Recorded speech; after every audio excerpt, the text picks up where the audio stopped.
With the start of the 75th anniversary season of NASCAR and the 65th annual Daytona 500, this race meant a lot. And the big players of this race, whether it be on the track, off the track, or presenting the track, were all on full display for the world to see.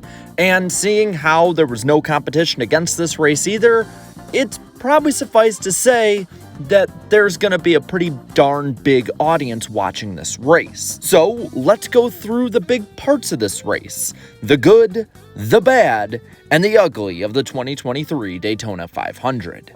Let's start this video out on a positive note with the good. And the first bit of good I want to talk about is the racing, because I think the racing is almost there. I think that, yes, it is not as chaotic as the end of the Gen 6 era. It is not as spread out, though, as the tandem racing. It's a pack race. There's a lot that can be done throughout the pack. There's a lot that can be done in the front of the pack that mitigates who goes back and forth.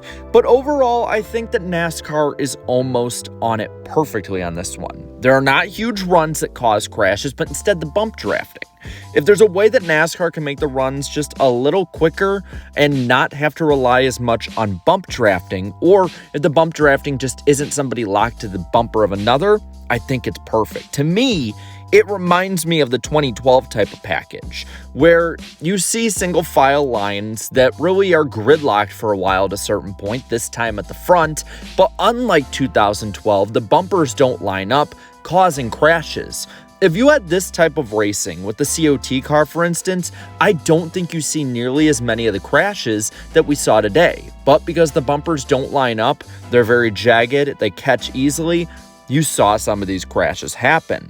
The closing rates, like I said, aren't terrible. It's not like the 2019 to 2021 Gen 6 package, and I think a few tweaks will make this a top-tier super speedway package. Now, another thing that's good is the booth, for the most part. You see, the booth has three good, solid components, and I talked about this a bit after the Clash. You have Mike Joy. Who is Mike Joy?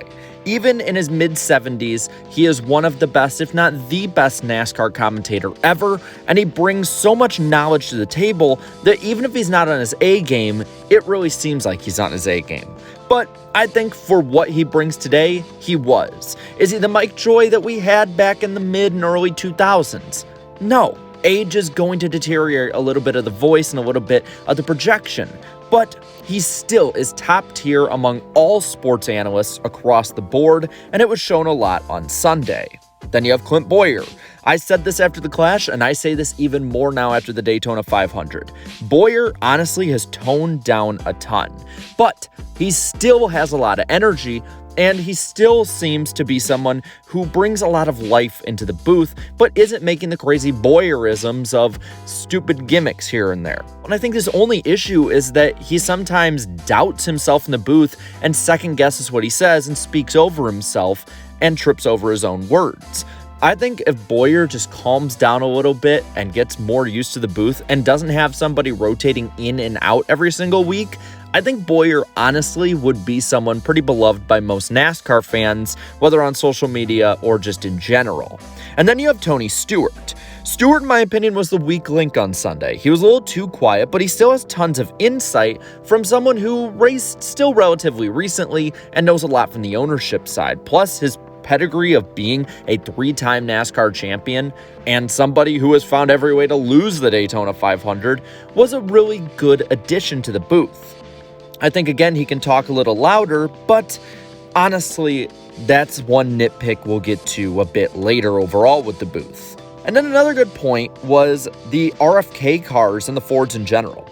Ford brought their A game, and Ford at one point I think had 9 or 10 cars in the top line, single file pulling away from the pack. They were that strong on Sunday, and the strongest of them were the 6 and 17 from RFK, which in my opinion looked about as strong as the 17 and 16 did back in 2012. We're going to harken back to that Daytona 500 a lot, it seems like. They were the class of the field. They could pass anyone when any other duo was pretty much gridlocked, and I think that had the chaos not collected them, either Buescher or Keselowski is the winner of the Daytona 500. Hopefully it's a sign of things to come, as I think a strong RFK is good for NASCAR. And then the last really good thing I want to talk about is the celebration of the Daytona 500 and the 75th anniversary of NASCAR. The pre-race, in my opinion, was poignant. It was on point, and it basically brought the full punch to the table of both nostalgia and celebration of NASCAR. You had plenty of old champions, Daytona 500 champions, straight up champion, and it really seemed like it was a big event. Now, while there was a lot that I really liked from this event, there were some things, like I said, I'll have to nitpick or I just straight up disliked. And we'll start with the bad first. The first little bit of the bad, and honestly this is the only real big bad part because the rest is pretty damn ugly, was the in-car cams. The in-car cams were bad for two reasons. Number one, the audio was about 10 seconds off sync. If I showed you a video and then you looked at it for a solid few seconds and realized, wait a minute, his audio is completely off sync and there's no way it's going on at the same time as the action that he's showing me, you'd probably click off this video. And I'll say this too, one of the other bad parts on top of the in-car cam was the booth being way too quiet when it mattered, and that was for crashes and the finish. Tony Stewart seemed like he was almost whispering when stuff mattered most, and Clint Bowyer again is too unsure of himself. It was Mike Joy having to carry them in those important moments. And now, probably the part that you're all waiting for, or that you've heard the most talk about, or you've talked the most about, and that is the ugly of the commercial 500. I mean, the Daytona 500.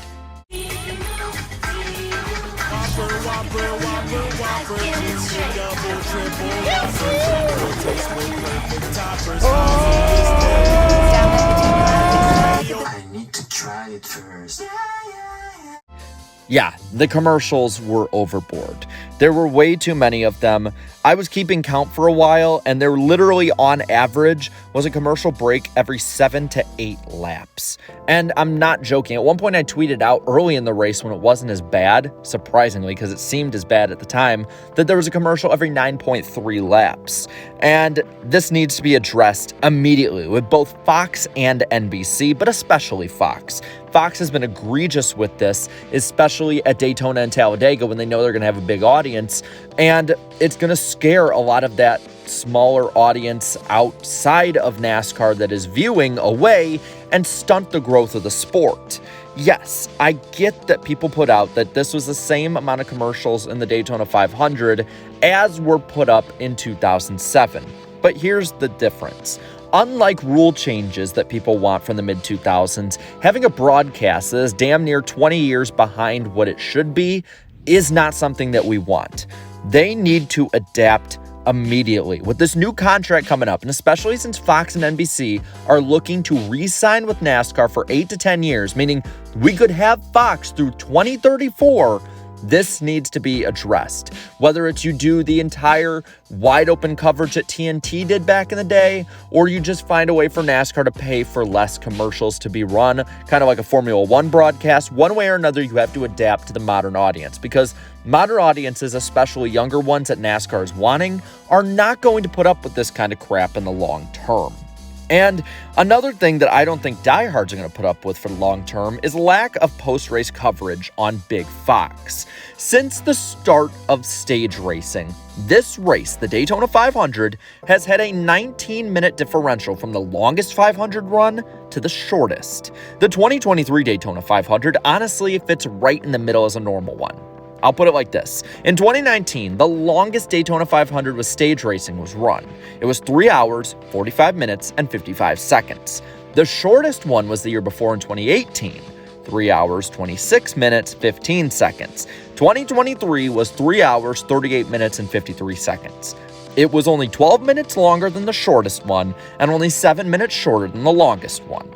Fox and NASCAR have had 6, now going on 7 years to know and adapt and basically have the expected window for stage racing Daytona 500s. And they need an option to fix it at the moment. And I think that option is either an earlier start or factor post-race coverage into the time windows.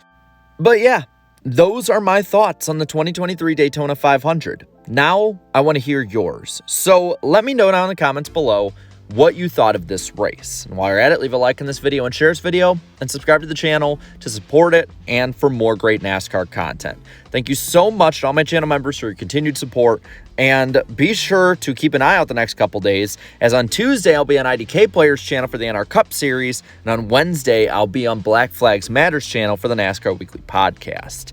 So I'll see you guys then, and until next time, have a good one.